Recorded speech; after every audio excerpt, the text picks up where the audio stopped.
Assalamualaikum warahmatullahi wabarakatuh. Salam sejahtera semuanya. Berjumpa lagi dengan GMC Wong Jowo. Kali ini saya akan merangkum tentang kisah Sunan Giri dengan singkat, padat, dan jelas. Ajaran serta dakwah apakah yang beliau berikan di kala itu? Serta apa sajakah peninggalan beliau yang sampai saat ini masih dipakai oleh masyarakat? Mari kita simak bersama-sama. Semoga sepenggal kisah ini bisa menambah wawasan dan pengetahuan kita tentang sejarah Wali Songo yang ada di Tanah Jawa.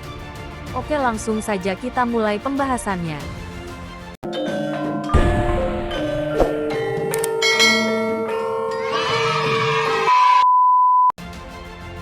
Sunan Giri adalah salah seorang ulama Wali Songo, majelis penyebar dakwah Islam pertama di Jawa dalam sejarah Indonesia atau Nusantara.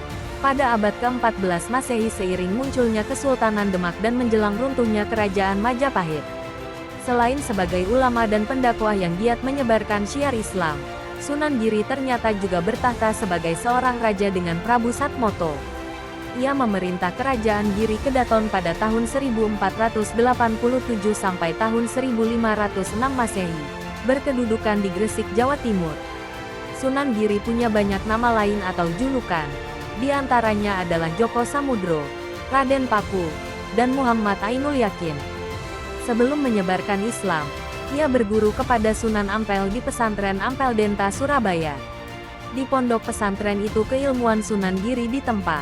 Harismanya sebagai bangsawan juga kian kuat karena belajar dari Sunan Ampel yang saat itu juga berstatus sebagai penguasa Surabaya, anggota senior Wali Songo pula.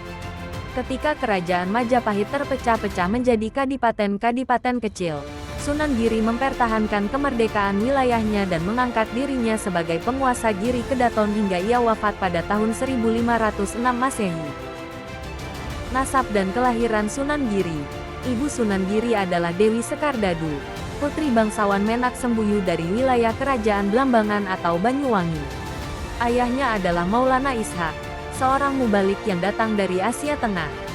Hikayat Banjar menyebutkan bahwa Sunan Giri atau Pangeran Giri masih punya garis keturunan dari Kesultanan Samudera Pasai, Kerajaan Majapahit, dan salah satu kerajaan di Bali.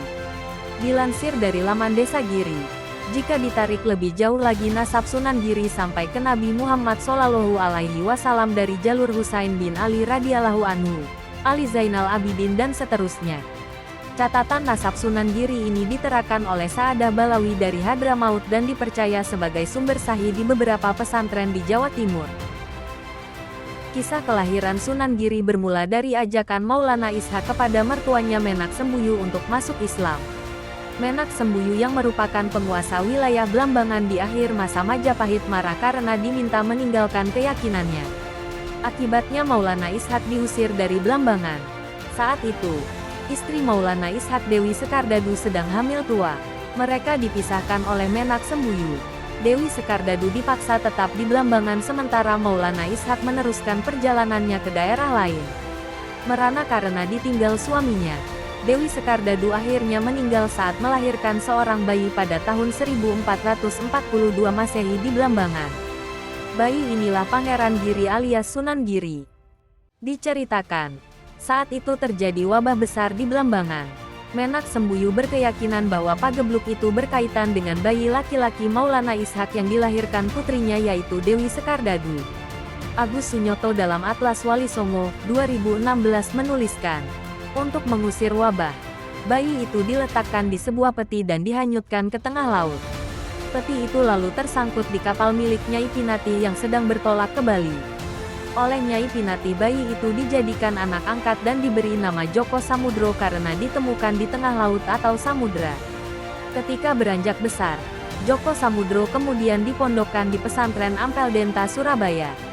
Di pesantren itu di bawah bimbingan Sunan Ampel, ia berganti nama menjadi Muhammad Ainul Yakin. Joko Samudro alias Muhammad Ainul Yakin mulai dikenal sebagai Sunan Giri sejak memimpin pondok pesantren sekaligus kedaton di Gresik. Ajaran dakwah Sunan Giri dan wafatnya. Muhammad Ainul Yakin mendirikan pesantren usai menuntut ilmu di pesantren Ampel Denta di bawah bimbingan Sunan Ampel. Ia juga berhaji dan memperdalam keislaman di Mekah sebelum mendirikan pesantren tersebut. Pondok pesantren yang didirikan Ainul Yakin terletak di kawasan Giri atau daerah Gresik sekarang. Maka ia kemudian dikenal dengan nama Sunan Giri.